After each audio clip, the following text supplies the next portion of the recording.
আমাদের অনন্য স্টোরি সকল প্রকার পার্ট গল্প দেখতে আমাদের চ্যানেলটি সাবস্ক্রাইব করে পাশে থাকা বেল আইকনটিতে ক্লিক করে অল নোটিফিকেশন অন করে দিন। এখন মুড ঠিক হয়েছে? সারা নিচু গলায় বলল, স্পন্দন মুস্কি হেসে বলল, কালকে থেকে আর ওরা জ্বালাবে না তোকে। আজকে যা শিক্ষা দিয়েছি, লজ্জা থাকলে এই কাজ দ্বিতীয়বার করার কথা নয়। সারা ভাবছে স্পন্দন ওই ছেলেগুলোর কথা বলছে, তাই অবাক হয়ে বলল, ভাইয়া তোর এসব করার কি দরকার ছিল? ওই মেয়েটাই তো। সারাকে থামিয়ে দিয়ে স্পন্দন বলল, দরকার ছিল। আজ শিক্ষা না দিলে কাল ঠিক একই ভুল করতো ওরা, তাই একটা উপযুক্ত শিক্ষার দরকার ছিল। সারা কিছু বলল না, কারণ জানে এখন বেশি কথা বললে এক ধমকে বসিয়ে রাখবে ওকে। আর মিস্টার আর মিসেস চৌধুরীও চুপ করে আছেন, কারণ ওনারা জানেন ওনাদের ছেলের যখন কথা বলে তখন ডিস্টার্ব করার মানেই বিপদ ডেকে আনা। স্পন্দন আবার বলল, তবে হ্যাঁ, যদি ওরা এরপরেও আবার এমন কিছু করে তাহলে আমাকে জানাবি, ওকে? সারা হ্যাঁ বোধক মাথা নাড়ালো। আর স্পন্দন মনে মনে ভাবছে, যে কারোর সাথে এত খারাপ খুব কমই করে, ও যতটা মেয়ের সাথে এই দুদিনে করেছে, কতটা খারাপ মেয়ে হলে মাত্র দুদিনে কারো প্রতি এতটা খারাপ ইমপ্রেশন তৈরি হতে পারে। প্রথম মাঝরাতে বাড়িতে ফিরল গুঞ্জন। নিজের রুমের দিকে পা বাড়াতে নিলেই ড্রয়িং রুমের লাইট ঝুলে উঠল। গুঞ্জন ভ্রু কুঁচকিয়ে তাকিয়ে দেখল রিয়াদ হোসেন আর মিসেস নীলিমা দাঁড়িয়ে আছেন। গুঞ্জন পাত্তা না দিয়ে রুমের দিকে যেতে নিলে রিয়াদ হোসেন বললেন, বাড়িতে ফেরার কি দরকার তোমার? সকাল বেরো আর মাঝরাতে বাড়ি ফেরো। শুধু এই কয়েক ঘন্টার জন্য আসার খুব দরকার আছে কি? গঙ্গা একটু হাই তুলে বলল, আব্বু please, I am so tired, একটু রেস্ট করতে দাও। কালকে সকালে এসব গুছিও, পালিয়ে যাচ্ছি না। মিসেস নীলিমা বললেন, তো গিলবে না গিলে এসেছো? তখনই অনিলা বেগম হাই তুলতে তুলতে এসে বললেন, না গেলে কি আর এসেছে নাকি? এত রাত অব্দি বাইরে থেকে কি করে বোঝো না? ছেলেদের সাথে মিশে ওদের পকেটে টাকা দিয়ে ফুর্তি করে, তোমরা তো মাপা টাকা দাও, সেজন্যই। গুঞ্জন এবার রেগে বলল, আমি কোথায় যাই কি করে সেটা একান্তই আমার ব্যাপার, আর আমি যদি অন্য ছেলের সাথে মিশি, পকেট মেরেও থাকি, তাতে তোমার কি? Who the hell are you? আরও মিশবো, ফুর্তি করবো, কি করবে তুমি? সাথে সাথে কেউ ওর হাত ধরে নিজের দিকে ঘুরিয়ে গালে জোরে একটা থাপ্পড় মেরে দিল। গুঞ্জন গালে হাত দিয়ে তাকিয়ে দেখে আবির রাগী দৃষ্টিতে তাকিয়ে আছে। আবির রাগী গলায় বলল, বাইরে যা খুশি করে বেড়াস, ঘরেও অসভ্যতমী। আরেকবার যদি বড়দের মুখে মুখে তর্ক করতে দেখি না, ঘর থেকে ঘাট ধাক্কা দিয়ে বের করে দেব।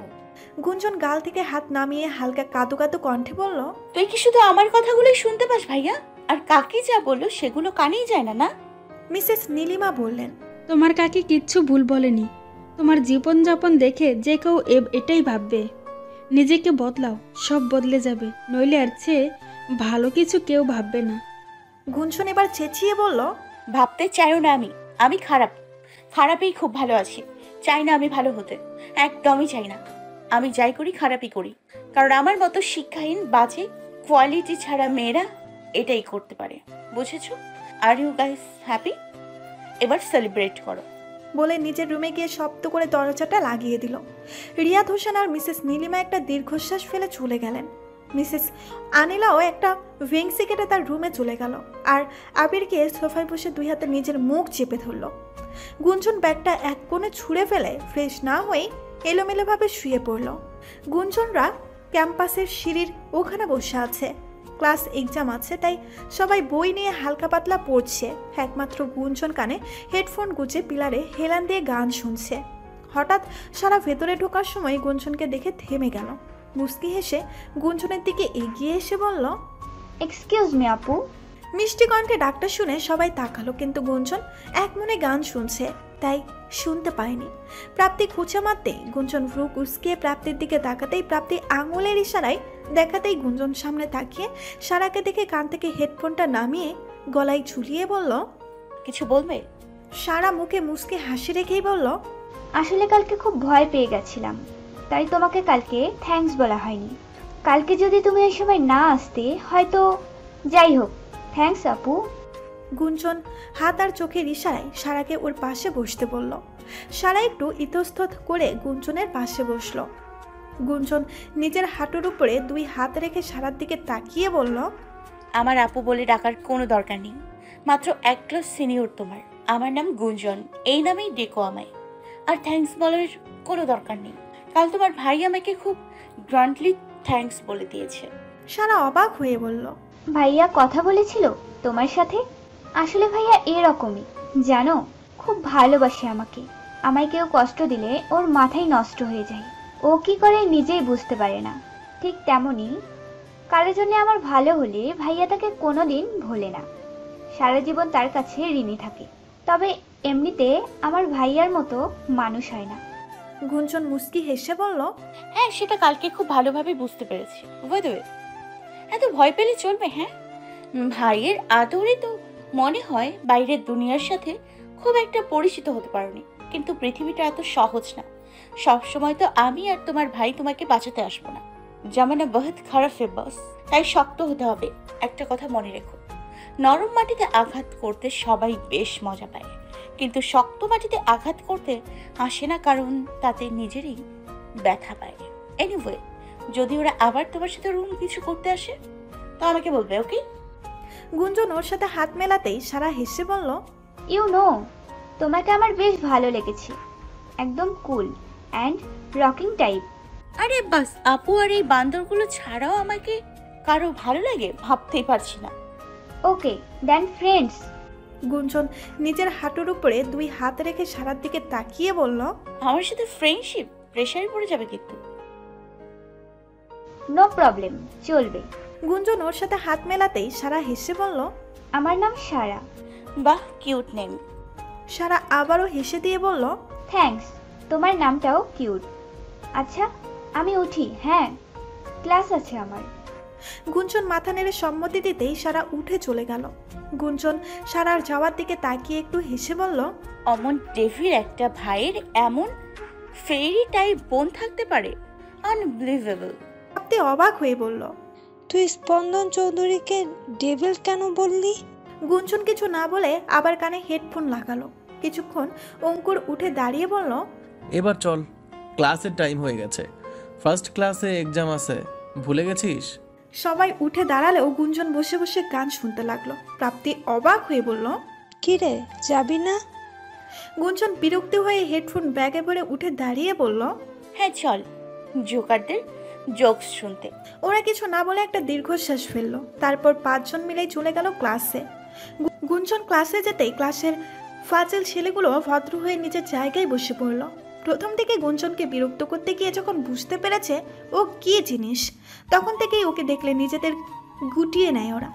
ক্লাস শেষ হলে প্রোগ্রাম অর্গানাইজারে ডাক পড়তেই গুঞ্জন গেল ওনার সাথে দেখা করতে। গুঞ্জন ওখানে গিয়ে বলল, আসবো? লোকটা গুঞ্জনের দিকে তাকিয়ে অবাক হওয়ার ভান করে বলল, আরে আরে আসুন আসুন, মহারানীর পা পড়লো তাহলে ক্লাবে। গুঞ্জন একটু বিরক্ত হয়ে ভেতরে ঢুকে বলল, কিছু বলবেন স্যার? স্যার চায়ারে হেলান দিয়ে হালকা তুলে বলল, নেক্সট সানডে নবীনবরণ উৎসব আছে, সেটা জানা আছে কি? গুঞ্জন হ্যাঁ বোধক মাথা নাড়ালো। স্যার ব্যঙ্গের স্বরে বলল, তো এবার গান গাইবে তো নাকি? গুঞ্জন সহজভাবেই বলল, যদি গাইতে বলেন তো গাইবো। স্যার এবার রাগী গলায় বলল, এক সপ্তাহ আগে থেকে অ্যানাউন্স করা হয়েছে, ক্লাবে আসনি কেন? হ্যাঁ, না কোনো রিহার্সাল, না কোনো প্র্যাকটিস, কি করে গাইবে? গুঞ্জন হাত ভাঁজ করে বলল। স্যার টেবিলে বাড়ি মেরে উঠে দাঁড়িয়ে বলল, তোমার কি মনে হয় তুমি গান না গাইলে এই প্রোগ্রাম চলবে না? গুঞ্জন একটু অবাক হলো, তবুও বলল, সেটা কখন বললাম স্যার? আপনি ডেকেছেন তাই এসছি। আপনি বললে গাইলে গাইবো, নইলে গাইবো না, বাট ওসব রিহার্সাল আমার দ্বারা হবে না। স্যার কিছুক্ষণ বিরক্তি হয়ে তাকিয়ে থেকে বলল, ওকে যাও, নাম দিয়ে দিচ্ছি আমি, প্রোগ্রামের দিন অন্তত সময় মতো এসো। গুঞ্জন মাথা নেড়ে চলে গেল ওখান থেকে। আর ওই স্যার নিজেও জানেন যে গুঞ্জন গান না গেলে প্রোগ্রামের অডিয়েন্স 50% কমে যাবে, কিন্তু মেয়েটার ওই ডন্ট কেয়ার ভাবটা সহ্য হয় না ওনার, তাই রুড বিহেভস করলো। অথচ এরপরেও গুঞ্জন নিজের জায়গা থেকে এক চুলো সরল না, কারণ এগুলো ওর কাছে নতুন না। সন্ধ্যায় রিয়াদ হোসেন আর রাশেদ চৌধুরী অফিস থেকে ফিরে একসাথে বসে চা খেতে খেতে অফিসের কাজের ব্যাপারে আলোচনা করছে। মিসেস নীলিমার অনিলাও স্ল্যাক্স নিয়ে এসে বসলেন। তখনই কথার মাধ্যমে রাশেদ হোসেন বলে উঠলেন, ভাই গুঞ্জনের এবার একটা বিয়ে ঠিকই দিয়ে দেওয়া উচিত, তাই না? রিয়াদ হোসেন কিছুক্ষণ চুপ থেকে বলল, সবে তো সেকেন্ড ইয়ার, গ্র্যাজুয়েশনটা অন্তত শেষ করুক। রাশেদ হোসেন বিরক্ত হয়ে বলল, আরে বিয়ের পর কি মানুষ পড়াশোনা করে না নাকি? দেখো মেয়েটা এমনিতেই কেমন ছন্নছড়া হয়ে যাচ্ছে, মাঝরাত অবধি বাইরে থাকে, কখন কি হয়ে যায় বলা যায় না। বিয়েটা হয়ে গেলে নিজের সংসার হলে দেখবে সব ঠিক হয়ে যাবে। অনেক ভালো ছেলে আছে আমার কাছে, তোমরা বললে ওরা গুঞ্জনকে দেখে আসবে। মিসেস নীলিমা সম্মতি জানিয়ে বললেন, ভাই ঠিকই বলছে, যত দিন যাচ্ছে মেয়েটা ততই বেপরোয়া হয়ে উঠছে। মিসেস অনিলা ফোরন কেটে বলল, ভালো ছেলে? তোমার কি মনে হয় ওই মেয়েকে কোনো ভালো ছেলে নিতে চাইবে? কোনো ভালো পরিবারে এমন ছন্ন ছাড়া বেপরোয়া বেয়াদব মেয়েকে নিজের বাড়ির বউ করে নিয়ে যেতে চাইবে? আবির এতক্ষণ চুপচাপ দরজায় হেলান দিয়ে কথা শুনছিল ওনাদের। অনিলা বেগম কথাটা শেষ করার পরেই আবির বলে উঠল, তাতে তো তোমাদের বিশেষ কোনো ক্ষতি হওয়ার কথা না কাকি। ও আমার বাবা মার মেয়ে, আমার বোন, এসব নিয়ে ভাবার জন্য আমি আসি। তো তোমরা কেন এত চাপ নিচ্ছ বলো তো? রাশেদ হোসেন বেগম রেগে বলে উঠলেন, কি বলতে চাইছিস তুই? ও শুধু তোদের, সব আমাদের কিছু না। আবির একটু হেসে বলল, কাকা আর কাকি হও, এর চেয়ে বেশি কিছু না। মিসেস অনিলা বেগম রেগে বললেন, ভুলে যাস না, ছোটবেলা থেকে ওকে কিন্তু আমরাই বড় করেছি, তোরা কিন্তু ছিলি না। আবির একটা তাচ্ছিল্যের বাঁকা হাসি দিয়ে বলল, ওই মেয়ে তো সেটা বোঝে না, তাই না? রিয়াদ হোসেন এবার ধমকের সুরে বললেন, আবির কি শুরু করেছো বলো তো? বড়দের সাথে এভাবে কথা বলে কেউ? আবির ভ্রু কুঁচকে নিজের বাবার দিকে তাকিয়ে বলল, কি করব বলো? ওই মেয়েকে নিয়ে এই বাড়িতে এত পেঁচাল কেন হয় সেটাই তো বুঝতে পারি না। জাহান্নামে যাচ্ছে, যেতে দাও না। কেন এভাবে ফালতু টাইম ওয়েস্ট করছো? জানো না ওই মেয়ের নামটাও সহ্য হয় না আমার। মিসেস নীলিমা উঠে দাঁড়িয়ে বললেন। আবির চুপচাপ বসে রইল আর ওনারা অন্য টপিকে কথা বলতে শুরু করলো, কারণ এখন আবিরের সামনে গুঞ্জনের নাম নিলেও ও তুলকালাম বাঁধিয়ে দেবে। তাই আপাতত গুঞ্জনের টপিকটা সবাই বাদ দিলেন। মিটিং শেষ, নিজের কেবিনে বসে রেস্ট করতে করতে ল্যাপটপে টুকটাক কাজ করছে স্পন্দন। তখনই ওর বিয়ের দরজায় নক করে বলল, may I come in sir? Spandan ল্যাপটপে চোখ রেখে কাজ করতে করতেই বলল, কাম ইন। লোকটা ভেতরে এসে বলল, স্যার আপনার জন্য একটা ইউনিভার্সিটির নবীনবরণের জন্য ইনভাইটেশন আছে। দিন আর ভিপি নিজে ইনভাইট করতে আসছেন। স্পন্দন কাজ করতে করতে বলল, ভেতরে পাঠিয়ে দাও। ওনারা দুইজনে ভেতরে আসতেই স্পন্দন ল্যাপটপ থেকে চোখ সরাতেই ওনাদের দিকে দাঁড়িয়ে গিয়ে বললেন, আরে স্যার বসুন, আপনি এসছেন আমি তো জানতামই না, প্লিজ সিট। তারপর স্পন্দন ভিপিকে উদ্দেশ্য করে বলল, আপনিও বসুন। ওনারা বসতেই স্পন্দনও বসলো। তারপর ওনাদের দিকে তাকিয়ে বলল, কি খাবেন বলুন, চা নাকি কফি? লোকটা হেসে বলল, না না, কিছু খাবো না এখন, আসলে সময় নেই। বুঝতেই পারছো সামনে প্রোগ্রাম। আসলে সামনের রবিবার আমাদের ভার্সিটির নবীনবরণ। গতবার তো দেশে ছিলে না, সো এবার আমরা চাইছি যে তুমি চিফ গেস্ট হিসেবে এসো, যদি তোমার সময় হয় তো। স্পন্দন মুস্কি হেসে বলল, অবশ্যই যাব, সময় না হলে করে নেব। আর তাছাড়া আমার বোন সারাও ফার্স্ট ইয়ারেরই স্টুডেন্ট। ডিন একটু হেসে বলল, হ্যাঁ তা তো জানি, তবে শুধু তুমি না, তোমার পুরো ফ্যামিলি মিলে তবে আসবে কিন্তু। স্পন্দন হেসে দিয়ে বলল, নিশ্চয়ই সবাই মিলেই যাব। ওনারা দুইজনেই উঠে দাঁড়িয়ে বলল, আচ্ছা তাহলে উঠছি এখন। স্পন্দনও উঠে দাঁড়িয়ে বলল, কিছু খেয়ে গেলে ভালো লাগতো স্যার। ডিন মুখে হাসি রেখেই বলল, আজ তো সময় নেই, একদিন সময় করে এসে জমিয়ে খাওয়া দাওয়া করব। স্পন্দন হেসে দিল। ওনাদেরকে বিদায় দিয়ে কিছুক্ষণ কাজ করে বাড়ির উদ্দেশ্যে রওনা দিল স্পন্দন। রোজকার মতো আজকেও মাঝরাতে বাড়ি ফিরেছে গুঞ্জন। কানে হেডফোন লাগিয়ে গান শুনতে শুনতে ড্রয়িং রুমে ঢুকতেই দেখে আবির সোফায় বসে ল্যাপটপে কাজ করছে। গুঞ্জন পাত্তা না দিয়ে ভেতরে যেতে নিলেই আবির বলে উঠল, ঠিক কোন ভাষায় বোঝালে তুই বুঝতে পারবি বলতো? গুঞ্জন থেমে গিয়ে পেছনে ঘুরে তাকিয়ে বলল, কি বুঝতে হবে বলতো? আবির একটু এগিয়ে গিয়ে বলল, সবার মনের মতো করে একটু ডিসিপ্লিন মেনটেন করে চলা যায় না? কেন করিস এরকম? গুঞ্জন হালকা হেসে দিয়ে বলল, সরি রে, আমি নিজেই নিজের মন মতো চলতে পারি না, অন্যের মনের মতো কিভাবে চলবো? আর আমি যেটাই করি না কেন সেটা কোনো দিন কারো মন মতো হতে পারে না। মানুষটাই খারাপ কি না? এইটুকু বলে আবিরকে কিছু বলার সুযোগ না দিয়েই নিজের রুমে চলে গেল। আবিরও কিছুক্ষণ চুপচাপ দাঁড়িয়ে থেকে ল্যাপটপটা নিয়ে চলে গেল নিজের রুমে। সারা রাত হলিউড মুভি আর গান শুনে পুরো রাতের দিকে ঘুমিয়েছে গুঞ্জন। ভার্সিটি অফ থাকায় অনেক বেলা হয়ে যাবার পরেও গভীর ঘুমে মগ্ন। হঠাৎ কেউ ওর মাথায় আলতো করে হাত বুলিয়ে নরম গলায় বলল, গুটি, এই গুটি ওঠ, এত বেলা অবধি ঘুমায় কেউ, ওঠ না। অনেক রাত করে ঘুমানোর কারণে বেশ কয়েকবার ডাকার পরে ঘুম ভাঙল ওর। চোখ খুলে কোনো রকম হাই তুলে উঠে বসে সামনে তাকিয়ে যা দেখলো তাতে সাথে সাথেই মুখে হাসি ফুটে উঠল গুঞ্জনের। গুঞ্জন প্রচণ্ড খুশি হয়ে জড়িয়ে ধরল সামনের ব্যক্তিটিকে। সামনের ব্যক্তিটিও ঝাপটা ধরল ওকে। গুঞ্জন আনন্দিত কণ্ঠে বলল, জানো কতটা মিস করেছি তোমায়।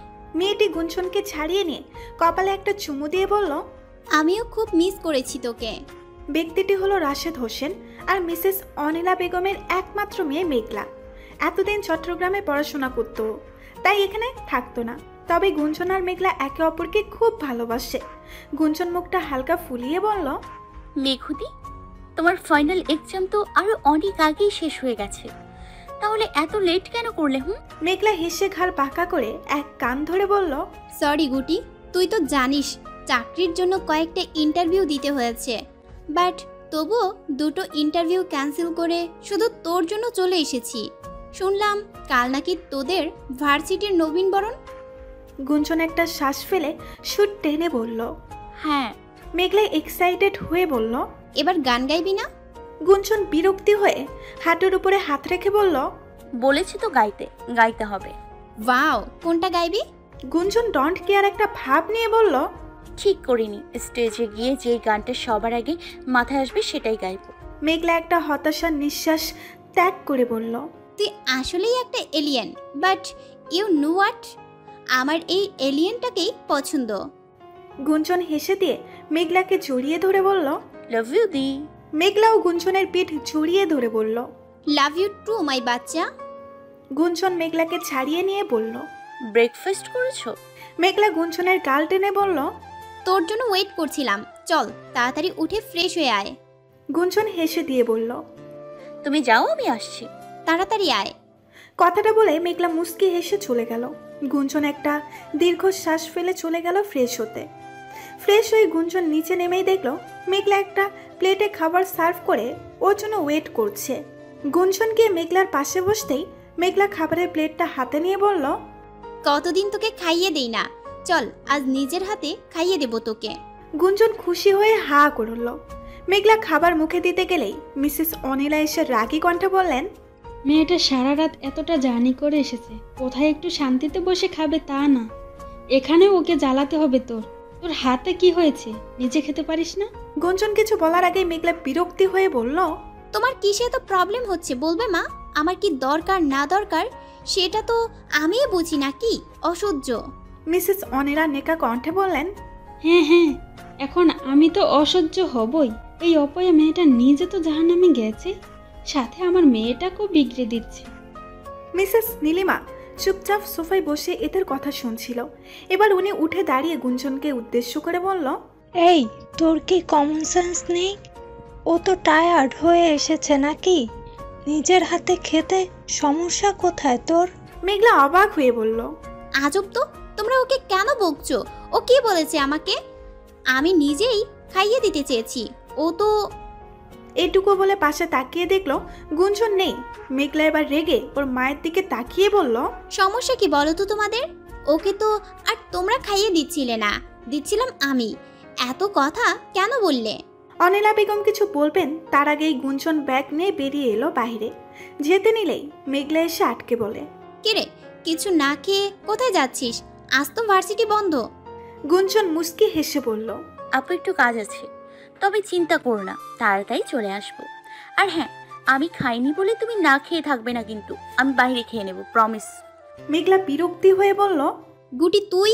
মেঘলার কথা শেষ করতে না দিয়ে গুঞ্জন বলল, প্রমিস।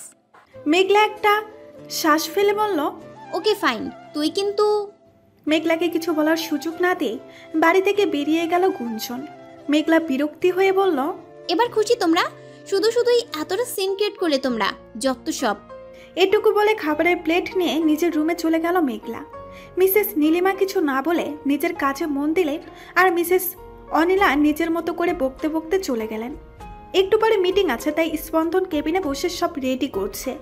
ম্যানেজার এসে বললেন, may I come in sir? Spandan file check করতে করতে বলল, কাম ফার্স্ট। ম্যানেজার তাড়াতাড়ি ভেতরে ঢুকে বলল, ডেকেছিলেন স্যার? স্পন্দন ফাইল থেকে চোখ সরিয়ে রাগী কণ্ঠে বলল, হোয়ার ইজ মিস দিয়া? ম্যানেজার একটু ইতস্তত করে বললেন, স্যার উনি এখনো আসেননি। কথাটা শুনে স্পন্দন হাত ঘড়ির দিকে তাকিয়ে বলল,